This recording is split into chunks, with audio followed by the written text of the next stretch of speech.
YouTube so I can get it out there a little bit more after this. So hello, my name is Tiffany McMichael.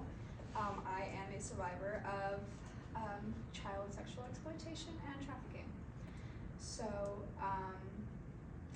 there's not really any easy way to get into this, so I'll probably just start from the beginning. When I was 11, I met another young woman who went to the school I went to, and everything seemed fine at first, which is why I never really thought she would do this. But her and her mother sorry, this is a little bit difficult to talk about. Her and her mother guided me into being trafficked. It wasn't sort of this big, huge ring that normally some people would talk about.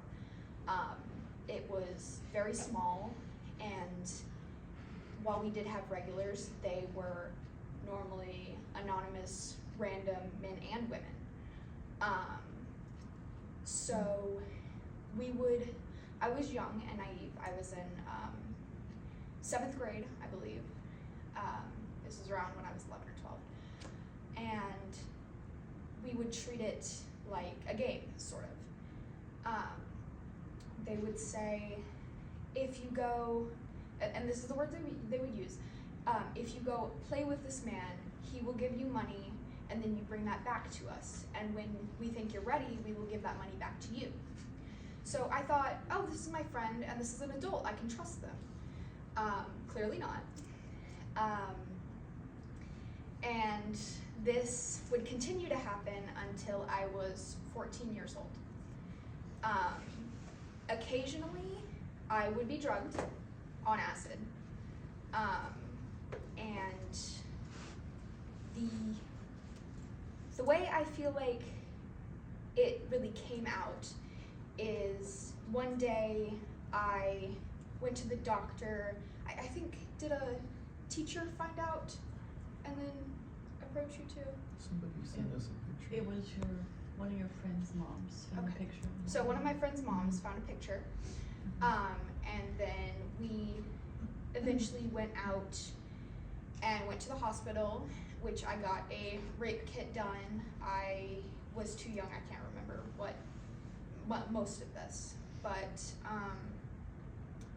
there are a few things that I feel like people could have identified this quicker,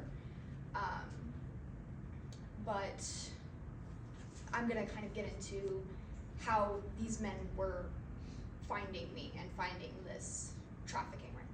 So we would use, or the two women would use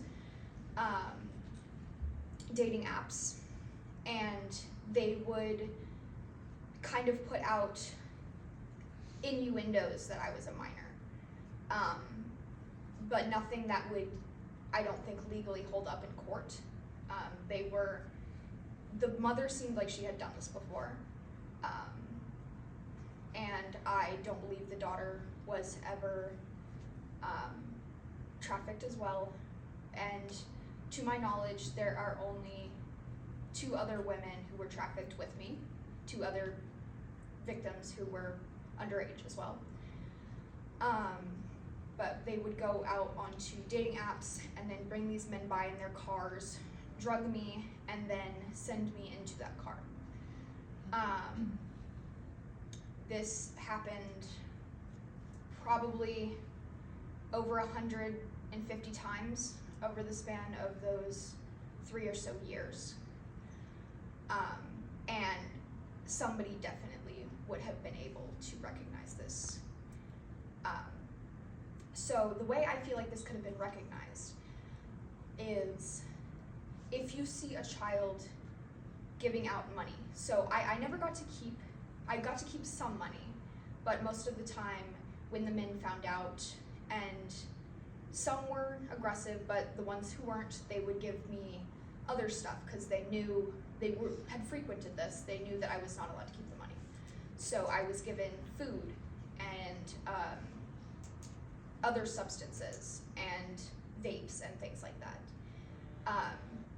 which also continued to keep me addicted to this. So it even after I found out that this was wrong, I continued to do this because I trusted my friend and I trusted my friend's mom. And I was so addicted to these things that I knew if I stopped, then I wouldn't be able to get these things back.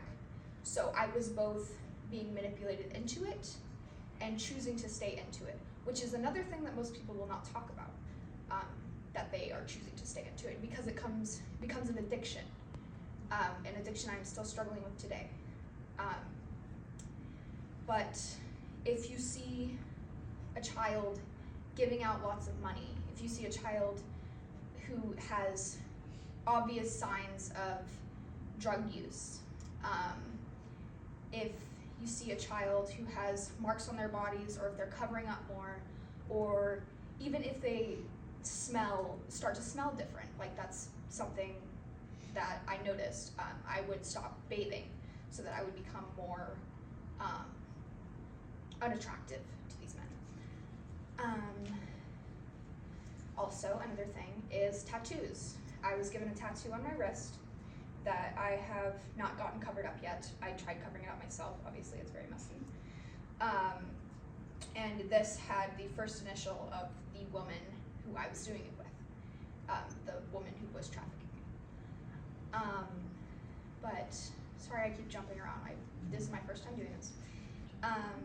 But I would give out the money that I got from these men to my friends, because I had basically been bribed to not talk about this. So I would bribe my friends to be friends with me. And that might not make very much sense, but it did make sense to me at the time. So I continued doing that for several years. And sorry. None of the men were ever brought to justice. None were ever caught. And that is something I struggle with today. This is why we have moved houses, and why I am a lot more careful on the internet, knowing that there are definitely pictures of me out there, especially from when I was a minor. So I struggle with being able to meet people, and I didn't do that when I was younger, which you wouldn't really expect, because you'd think, oh, she's being trafficked, she wouldn't want to meet more people who could traffic her. But I was so addicted to the closeness of another person from being raped, that I would want everyone to be as close as possible to me, which is why I would give them money.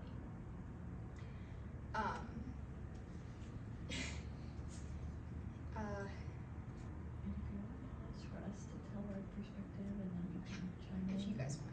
Okay. Okay. You want to say it? Thank you. I'm so proud of her. I'm having a little bit of brain fog right now. Yeah. So it's